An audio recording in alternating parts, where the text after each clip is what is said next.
Good morning, good afternoon, or good night, and welcome to Command Power, the show in which we discuss all things Magic the Gathering with a focus on Commander. And today we have a brand new episode in our card spotlight series in which I look at a card that I feel is underplayed or underappreciated in Commander and discuss its merits. But before we do that, just a quick reminder to please click subscribe if you enjoy these videos. It's the only way the YouTube algorithm really notices me, and we're currently growing the channel and it helps me a lot. Much appreciated. And today we're going to be talking about a new spoiler card from March of the Machines, Goro Goro and Satoru. We've had a huge dump of these, and honestly it feels like Phyrexia All Will Be One has only been out for about a minute, but hey, this is the current state of Magic the Gathering, the constant spoiler hype that is never ending. Now, March of the Machines is going to feature all these cool cards that have two legendaries melding together and working together as a team, and this is one of them. It's a blue, black, red legendary creature, Goblin Human 3/4.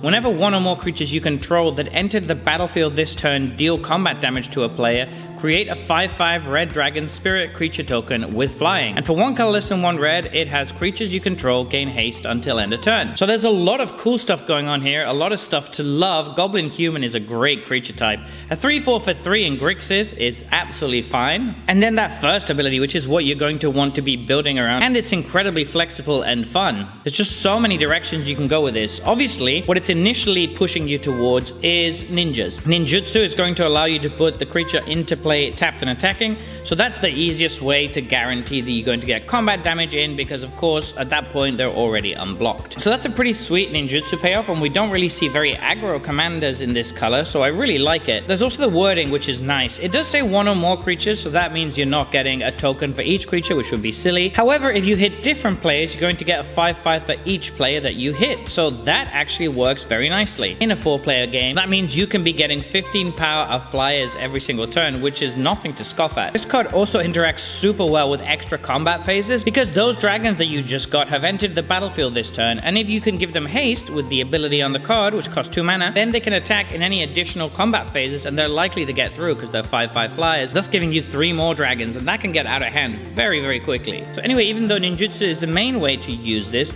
it's not the only one. This is going to work very well with token generators that have haste. There's a bunch of those in red. There's planeswalkers that give you 3/1 haste creatures with trample. Those are going to be great. There's a new enchantment that makes X1 creature with power equal to the oil counters on it every upkeep. That's going to be really good here too. I was thinking about stuff like Goblin Rabblemaster and Goblin Assault. Obviously this isn't a Goblin 2, so it is going to force you to attack with your Goro Goro, which you might not want. But otherwise that's giving you a steady stream of tokens that can attack immediately, which is a good way to trigger the ability. That being said, you don't actually need to go out of your way too much. If you want to, you can just build a regular, fairly good stuff deck with creatures that can't be blocked, and then you can just give them haste with this card itself. You don't actually need to put in hasty creatures or tokens with haste, but of course those synergize very well with the deck. So that gives us a bunch of different directions. We have extra combat, we have creatures with haste, we have token creatures, and we have ninjas. That is a spectacular selection of abilities that you can build around, and that's even without getting onto the second ability, which is just great to have from the command zone. Goro Goro already had this ability, but as a mono red commander it's not that great, but when you staple this onto a blue black one with that extra text from the 5/5s,